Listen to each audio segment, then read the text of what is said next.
तो हेलो भाई, this is वर्षित। और आज हम बात करेंगे सैलून में जो हेयर ड्रेसर्स होते हैं, न्यू हेयर ड्रेसर्स। बेसिकली हम आज बात करेंगे न्यू हेयर ड्रेसर्स के बारे में, जो फ्रेशर होते हैं या एकेडमी से ट्रेनिंग लेके निकलते हैं, या फिर वो स्टार्ट करते हैं जब अपना as a hair dressing start करते हैं। कुछ लोग एकेडमी से ट्रेनिंग लेके करते हैं, कुछ लोग एज अ हेल्पिंग हैंड के हिसाब से वो स्टार्ट करते हैं। जो फ्रेशर हेयर ड्रेसर होते हैं, नया हेयर ड्रेसर होते हैं, उनको हर इंडस्ट्री में शायद ऐसा होता है, बट हमारी इंडस्ट्री में ये ज़्यादा होता है। और मैं मतलब देखा हूँ, रिलेट कर पाया हूँ, बहुत लोगों को ऐसा देखा हूँ कि जो नए नए इस इंडस्ट्री में आते हैं उनको एक अलग सा चाहत होता है, जो अच्छी बात है। ऐसा नहीं है कि वो चाहत होना खराब बात है, बट उसके साथ साथ एक प्रोसेस होता है। अगर आप उस प्रोसेस के थ्रू अगर आप जाते हैं, जो जिसके बारे में मैं अभी बात करने वाला हूँ, तो शायद सक्सेस होने का हेयर ड्रेसर इंडस्ट्री में एज अ हेयर ड्रेसर ज़्यादा चांसेस होता है। और वो चीज़ ये है कि अगर आप जैसे कि नए हो, और नए हेयर ड्रेसर के अंदर में एक चीज होता है कि मैं बड़ा ब्रांड में जाके काम करूंगा, छोटे सैलून में काम नहीं करूंगा। ये तो छोटा सा सैलून है, मैं उस वाले सैलून में ट्राई करना चाह रहा हूँ, वहां पे काम हो जाता, मेरा बन जाता तो अच्छा है, वहां जॉब लग जाता तो अच्छा है। मतलब अल्टीमेटली उनका बैक ऑफ माइंड ये चलते रहता है कि बहुत बड़ा सैलून में काम करे, जहाँ पे बड़ा सा सैलून हो, वहाँ पे अच्छा इंटीरियर हो, अच्छा क्लाइंट, बढ़िया क्लाइंट हो, सेलिब्रिटी क्लाइंट आए वहाँ पे। इस टाइप का जो नए हेयर ड्रेसर्स होते हैं, वो उनका सोच थोड़ा ज्यादा होता है, होता सबका ही है, उनका थोड़ा सोच ज्यादा होता है। और उनके लिए ये चीज ज्यादा जो है नुकसान करता है। नुकसान ये करता है कि क्योंकि उस टाइम पे वो मतलब समझ नहीं पाते हैं कि क्या करना चाहिए। और अगर उस टाइम पे अगर आपको कोई हेयर इंडस्ट्री में आपका सीनियर, अगर आपको कोई गाइड करने वाला नहीं हो, तो आपका जो फ्यूचर ग्रोथ है वो बहुत ज्यादा लेट हो जाता है। मतलब आप उस चक्कर में कि बड़े सैलून में काम करेंगे या फिर सेलिब्रिटीज का काम करेंगे, उस चक्कर में क्या होता है कि आप अपना जो आपका जो टेक्निक है, आपका जो सीखने का जो चाहत है, या आप जो जितना जल्दी काम सीख सकते थे, वो आपका बहुत ज्यादा लेट हो जाता है और आपका कैरियर भी काफी पीछे चला जाता है। वो मैं बता रहा हूँ कि वो उसमें क्या होता है और कैसे काम करता है। ये चीज जो आपका सोच होता है कि इस टाइप का जगह पे काम करेंगे, वो आपको कैसे पीछे लेके जाता है। आपका हेयर का जो इंडस्ट्री है, हेयर ड्रेसिंग कैरियर में आपको कैसे वो पीछे लेके जाता है। आपने अभी आपके पास उतना एक्सपीरियंस नहीं है, और आप अभी जस्ट स्टार्ट किया है हेयर ड्रेसिंग, और आपका सोच चल रहा है कि मैं बड़ा सैलून में काम करूं, सेलिब्रिटीज का काम करूं, अच्छे इस टाइप का। हाँ, तो देखिए, इसमें आपका जो डिसबेनिफिट है, आपका नुकसान क्या है। आपका नुकसान ये होगा कि आप अगर बड़ी जगह पे आप जब काम करने जाओगे, तो एक कहावत है ना कि आप अगर बड़े समंदर में जाओगे तो वहां पे जो बड़े मछली होते हैं ना, वो छोटे मछली को खा जाते हैं। तो इसी तरीके से हम लोगों का इंडस्ट्री भी थोड़ा सा काम करता है कि इस इंडस्ट्री में जो सीनियर लोग होते हैं ना, वो आपको बहुत कम परसेंटेज में मिलेगा, जो आपको प्रॉपर हेयर ड्रेसर के कैरियर में आपको सपोर्ट करेगा। बहुत कम परसेंट लोग हैं। तो वहां पे आपका नए हेयर ड्रेसर का जो नुकसान होता है वो ये होता है कि वहां पे आपको कोई प्रॉपर गाइड नहीं करेगा। और कोई भी इंडस्ट्री में, कोई भी प्रोफेशन में आप देखो कि सीनियर लोग हमेशा जो होता है जूनियर को भले ही वो आपको बोलेगा कि मैं सपोर्ट करूंगा, तुम कर ले, हम हैं, देख लेंगे।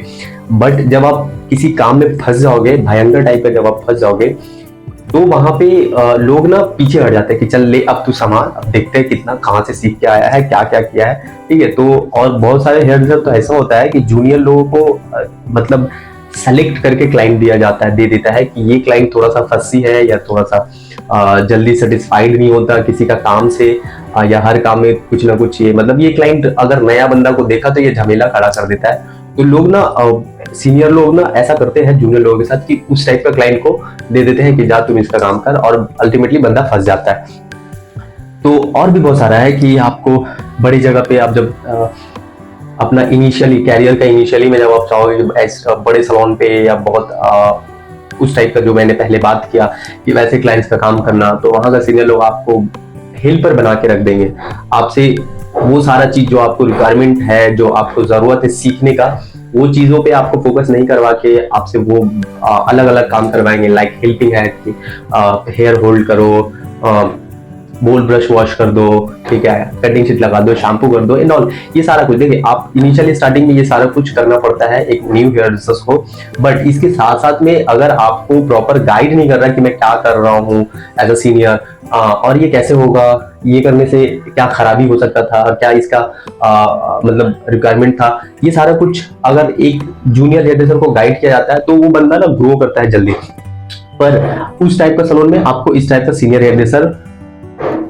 परसेंटेज के हिसाब से नहीं, आपको नंबर के हिसाब से मिलेगा, जो आपको बहुत कम मिलेगा। ठीक है, तो आप अगर बहुत लकी हो और अगर ऐसी जगह पे आपको चांस मिल गया और वैसा लोग मिल गया तो आपका तो फिर ठीक है, और अगर वैसा लोग नहीं मिला, वैसा अपॉर्चुनिटी नहीं मिला,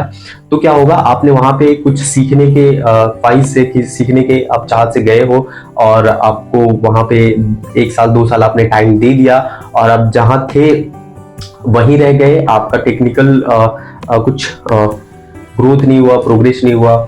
इनफैक्ट और वैसे जगह पे जब आप काम करते हो और आपको जब काम नहीं मिलता है तो नए हेयर ड्रेसर जो होते हैं वो कॉन्फिडेंट नहीं होते हैं, वो और ज्यादा अंडर कॉन्फिडेंस हो जाते हैं कि ये मेरे से नहीं होगा, शायद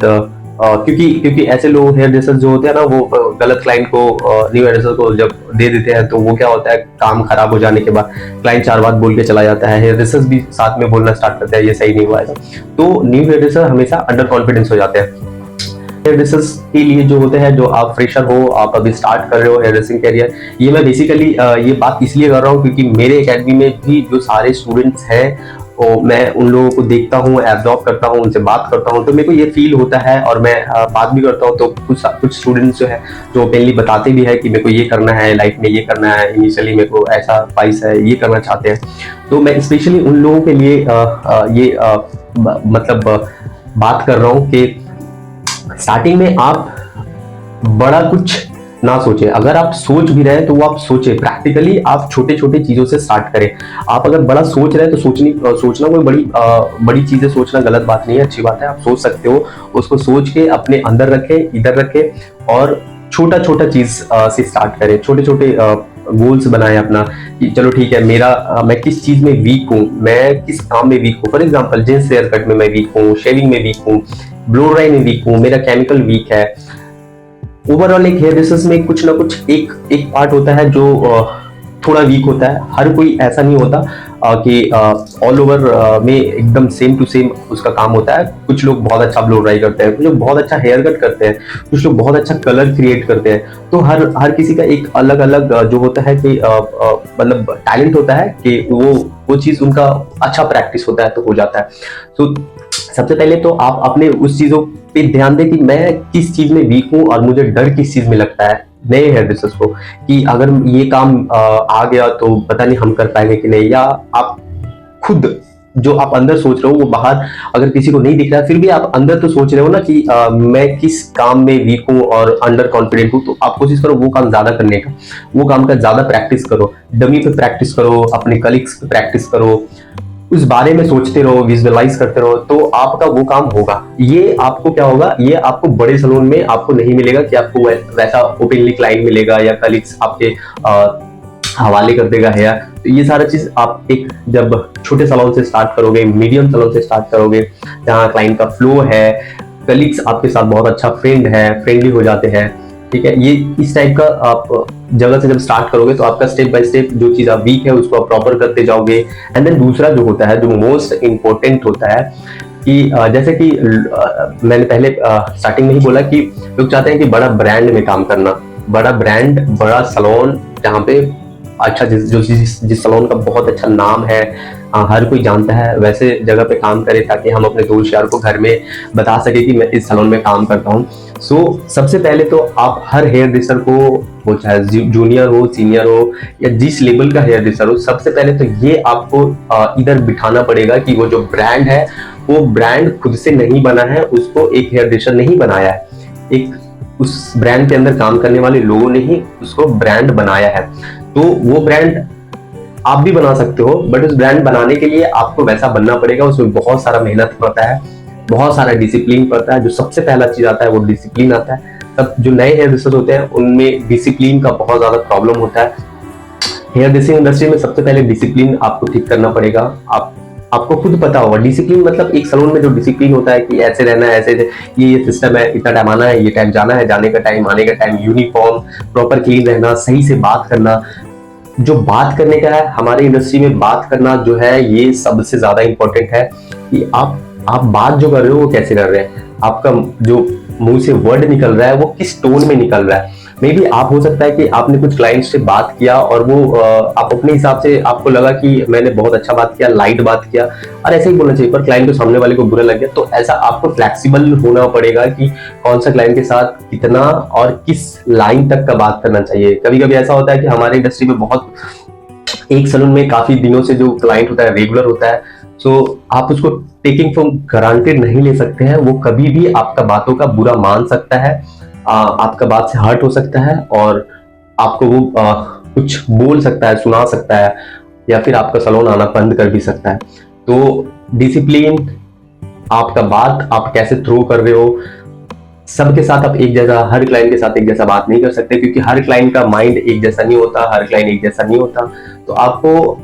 उसी तरीके से बात करना होगा, आपको क्लाइंट को समझना होगा, आपको कम बात करना होगा, इसके साथ ज्यादा बात करना होगा, ये सारा कुछ समझना पड़ता है जो आपको एक अच्छे सीनियर या फिर आपको खुद प्रैक्टिस करते करते ही आएगा। और एक चीज है कि हमारे जो सलून इंडस्ट्री है इससे ज्यादा फास्ट प्रोग्रेस कोई नए लोगों में इससे ज्यादा फास्ट प्रोग्रेस नहीं होता है। मैंने तो अभी तक नहीं देखा है कि कोई इंडस्ट्री में आपने 3 महीना 4 महीना कोर्स में लगाया, 2-3 महीना फ्लोर पे किया और उसके बाद आपका सैलरी स्टार्ट हो गया। आजकल तो लोग अच्छे डिग्री लेके भी और जॉब के लिए मतलब जॉब नहीं मिल रहा उनको, और आपने अगर एक कोर्स किया जिसमें आपने कोर्स का चार्ज 30-40-50 हज़ार रुपए भी आपने अगर अपने पीछे खर्चा किया कोर्स में, और अगर आप प्रॉपर अच्छे से मेहनत करके आपने और मेहनत से या दिल से आपने काम सीखा है, तो आपको सिर्फ अपने पीछे 5 से 6 महीने टाइम देने के बाद आपने जो अपने पीछे इन्वेस्ट किया है 40,000 50,000, वो आप 3 से 4-5 महीने में वो अपना इन्वेस्टमेंट आप अपने पास ला सकते हैं। एंड उसके बाद अपना वो आपका लाइफ टाइम आप उसमें ग्रो करते रहो, अपना स्किल ग्रो करते रहो, अपना सैलरी ग्रो करते रहो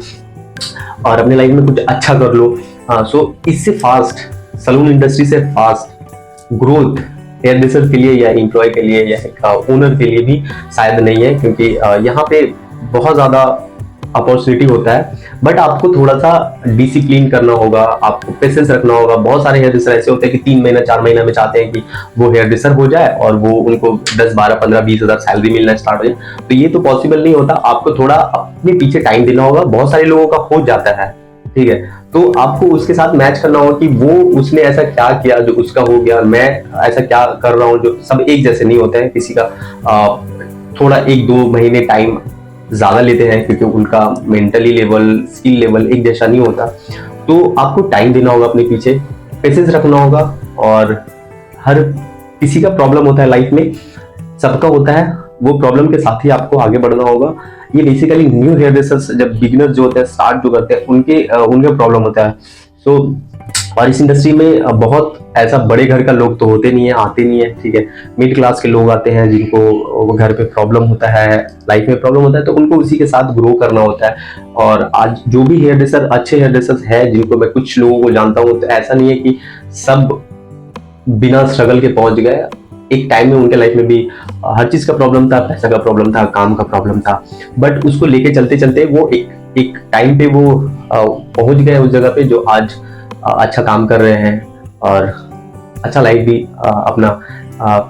गुजार रहे हैं। सो नए हेयर ड्रेसर्स के लिए मैं सिर्फ इतना कहूंगा, पेशेंस रखो और डिसिप्लिन रखो और अपने आप को फिट रखो, मेंटेन रखो। हमारी इंडस्ट्री में ये कुछ चीजें जो है बहुत ज्यादा मैटर करता है,